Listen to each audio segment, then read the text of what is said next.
ప్రాంత ప్రజలు, ఈ తండ ప్రజలపై నీ ఆత్మను కుమ్మరించబడాలి నా ప్రభా. అయా నీ ఆత్మను దయచేయి నా ప్రభా. ప్రతి ఒక్కరిని దర్శించండి నా ప్రభా. నువ్వు మాట్లాడేసయ్యా, నీకు స్తోత్రములు. యేసయ్యా నీకు వందనాలు. ఈ దాసుడు నా ప్రభా, ఈ దాసులలో ప్రభా ఎంతో ప్రయాసపడిన తండ్రి, ఈ ప్రాంతంలో పరిచయం చేసిన నా ప్రభా, నీ కృపను అనుగ్రహించండి నా ప్రభా. నీకు స్తోత్రములు. ప్రతి లోటును అతను తీర్చండి నా ప్రభా.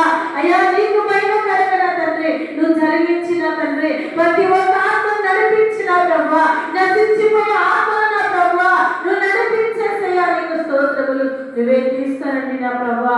యేసయ్యా నీకు వందనాలు తండ్రి. వచ్చిన ప్రతి బిడ్డతో మాట్లాడిన ప్రభా, ఈ రాశిలో ఉండిన తండ్రి, వీళ్ళందరితో మాట్లాడినందుకు నీకు స్తోత్రాలు నా ప్రభా. నీ యొక్క మాటలు వారి హృదయంలో చేర్చుకొని నా ప్రభా, అయ్యా భద్రపరచుకొని నా ప్రభా నా తండ్రి, అయ్యా నీ సన్నిధిలో నా తండ్రి, నీ మాటల ప్రకారం నా తండ్రి వీళ్ళ మనసుకు